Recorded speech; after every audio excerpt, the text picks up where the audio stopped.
Hello everyone, welcome back to my YouTube channel. তো চলুন video start করা যাক ডাইরেক্ট বাজারের সাথে। তো দেখুন সেন্সেক্স আজকে 166 পয়েন্ট মতো ডাউন গেছে। নিফটি 50 ডেটাটা ভুল দেখাচ্ছে, 63 পয়েন্ট মতো ডাউন গেছে, কিন্তু এখানে 21 দেখাচ্ছে। আর নিফটি স্মল ক্যাপ 100 আজকে দেখতেই পাচ্ছেন 55 পয়েন্ট মতো ডাউন গেছে, এবং নিফটি মিড ক্যাপ 100 প্রায় 290 পয়েন্ট মতো ডাউন গেছে। তো আজকেও দেখুন ক্লোজিং বেসিসে কিন্তু নেগেটিভেই ক্লোজ দেয় Nifty 50 as well as Sensex এবং স্মল ক্যাপ মিড ক্যাপ সমস্ত ক্যাপই। তো দেখতেই পাচ্ছেন যে মানে একটা সাপোর্ট লেভেল নিচের দিকে ড্র করে রেখেছি মোটামুটি এই 23,750 থেকে 23,800 লেভেলে। আর তারপরে দেখতে পাচ্ছেন আর একটা রয়েছে, সেটা হচ্ছে 23,350 বা 23,300 লেভেলটাতে। তো শর্ট টার্ম বেসিসে কিন্তু এখন এই যে 23,750 থেকে 23,850 এই লেভেলটা কিন্তু ফার্স্ট সাপোর্ট লেভেল হিসেবে কাজ করবে। Then next support level 23,350। তো দেখা যাক, মার্কেট কিন্তু দুদিনে মানে 2-3 দিন ধরে ভালো রকম ওভারসেল জোনে চলে গেছে। তো দেখা যাক কালকে মানে আগামীকাল হয়তো ডেড ক্যাট বাউন্স একটা লক্ষ্য করা যেতে পারে। যদিও ওভারঅল সমস্ত মার্কেট, জাপান বলুন বা ইউএসের মার্কেট বলুন, আবার রিবাউন্ড হয়েছে বা পজিটিভেই স্টার্ট হয়েছে। তো দেখা যাক নেক্সট ডেতে কি হয়। তো দেখুন এখানে ওই যেটা বলছি যে ইউএসএ রিসেশন ফিয়ার এবং মিডল ইস্টে টেনশনের কারণে ইন্ডিয়ান ইন্ডেক্স কিন্তু বাজে পারফরমেন্স দেখাচ্ছে। তো সেইটাই এখানে ডিটেলে বলা হয়েছে। তো দেখতেই পাচ্ছেন যে শুরুর দিকে নিফটি 50 এবং সেন্সেক্স গ্রিনেই ওপেন হয়, তারপরে শেষের দিকে দেখুন প্রফিট বুকিং দেখা যায় এবং রেডে গিয়ে ক্লোজ দেয়। সেন্সেক্স 166 পয়েন্ট মতো ডাউন যায়, আর নিফটি 50 0.2% মানে 63 পয়েন্ট মতো ডাউন গিয়ে 23,992 পয়েন্টে ক্লোজ দিয়েছে। আজকে দেখুন এইচডিএফসি লাইফ প্রায় 4%-এর উপর ডাউন যায়, তার সাথে এসবিআই লাইফ, বিপিসিএল এগুলো ডাউন যায়। কনভার্সলি কনজামশন স্টক যেমন ব্রিটানিয়া, জেএসডব্লিউ স্টিল এগুলো ভালো পারফরমেন্স দেখায়, তার সাথে টেক মাহিন্দ্রা ভালো পারফরমেন্স দেখায়। আর যদি কর্পোরেট নিউজ দেখেন তো নাজারা টেকনোলজি সম্পর্কে একটা নিউজ আছে। তো তারা অ্যাকোয়ার করার জন্য এগ্রি হয়েছে ইউএস বেসড একটা ফার্ম, তো দেখতেই পাচ্ছেন এটার নাম। তো এইটা এরা অ্যাকোয়ার করতে চলেছে বা রাজি হয়েছে। আর আরেকটা দেখুন প্যাটেল ইঞ্জিনিয়ারিং সম্পর্কে নিউজ রয়েছে, এরা একটা কন্ট্রাক্ট সিকিওর করেছে 3.18 বিলিয়ন ইন্ডিয়ান রুপিজে। কার কাছ থেকে পেয়েছে অর্ডারটা? The state government of Maharashtra এদের কাছ থেকে অর্ডারটা পেয়েছে, এরা প্রেস রিলিজে জানায়। যদি সেক্টোরিয়াল ওভারভিউ দেখেন তাহলে দেখুন construction, IT, metal, media, entertainment, consumer goods এইগুলো পজিটিভে ক্লোজ দিয়েছে। এবং দেখুন Pharma, health care, energy, Nifty oil and gas, consumption, bank Nifty, Nifty consumer, automobile, Nifty financial, PSU bank, Nifty financial এগুলো সমস্তই রেডে ক্লোজ দিয়েছে। তো ওভারঅল আজকে কিন্তু সেন্টিমেন্ট ইন্ডিয়ান মার্কেটের উইকই ছিল। এবার চলুন কয়েকটা স্টক নিয়ে ডিসকাস করা যাক। তো প্রথম যে স্টক সেটা হচ্ছে কেপিআই গ্রিন এনার্জি লিমিটেড। দেখুন স্টকটা 4.77% ডাউন গেছে আজকে, 46 টাকা 50 পয়সা মতো ডাউন গেছে, 929 টাকা 20 পয়সাতে ট্রেড করছে। তো রিসেন্টলি স্টকটার স্প্লিট হয়, তারপর দেখুন স্টকটা ডাউনে আসে।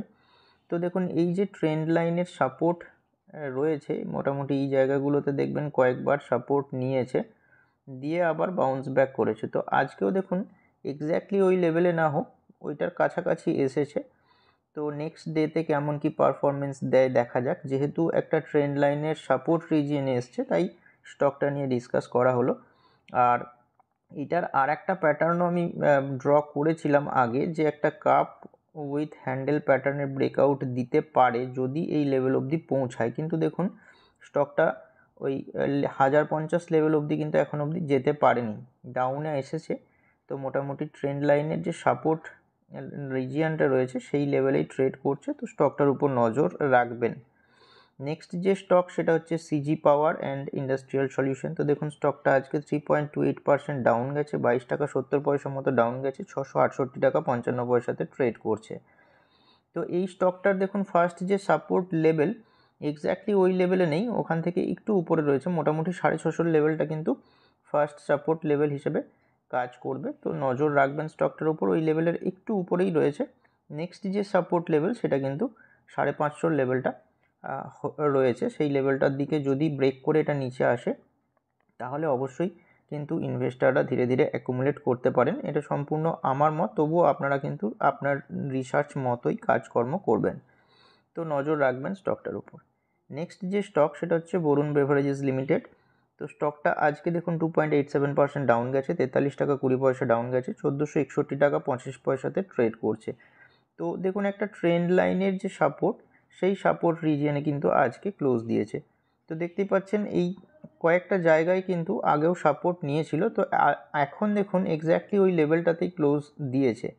যদি এই লেভেলটা সাপোর্ট হিসেবে কাজ করে, মানে নেক্সট দিন যদি দেখেন এখান থেকে বাউন্স ব্যাক করে, তাহলে কিন্তু নেক্সট যে রেজিস্ট্যান্স লেভেল কিন্তু এই লেভেলটা ফেস করতে পারে। আর যদি দেখেন এইটার ব্রেকডাউন দিয়ে আবার নিচে আসে, তাহলে কিন্তু মোটামুটি 1400 লেভেল, 1390 থেকে 1400 লেভেলটা নেক্সট সাপোর্ট লেভেল হিসেবে কাজ করবে। তো এই স্টকটার স্প্লিটের অ্যানাউন্স হয়, দুটোর এগেনস্টে 5টা করে স্টক পাওয়া যাবে, সেটার এখনও রেকর্ড ডেট ফিক্স হয়নি। তো দেখা যাক কবে কি হয়, নজর রাখবেন স্টকটার উপর। নেক্সট যে স্টক সেটা হচ্ছে নেটওয়েব টেকনোলজিস ইন্ডিয়া লিমিটেড। তো স্টকটা দেখুন আজকে 3.35% ডাউন গেছে, 75 টাকা 40 পয়সা ডাউন গেছে, 2174 টাকা 15 পয়সাতে ট্রেড করছে। তো এই স্টকটা দেখুন যে ট্রেন্ড লাইনের সাপোর্ট সেটার কিন্তু ব্রেকডাউন দিয়েছে আজকে। তাহলে নেক্সট যে সাপোর্ট লেভেল সেটা কিন্তু মোটামুটি এই পজিশনটাতে রয়েছে। তো এই সাপোর্ট লেভেল অবধি আসে কিনা দেখা যাক, নাকি এই ব্রেকডাউনটা ফলস ব্রেকডাউন সেটাও দেখা যাক আগামীকাল কীরকম পারফরমেন্স দেয়। যদি এই লেভেল থেকে বাউন্স ব্যাক করে উপরে ওঠে, তাহলে শর্ট টার্ম বেসিসে কিন্তু 2400 লেভেল অবধি যাওয়ার সম্ভাবনা রয়েছে।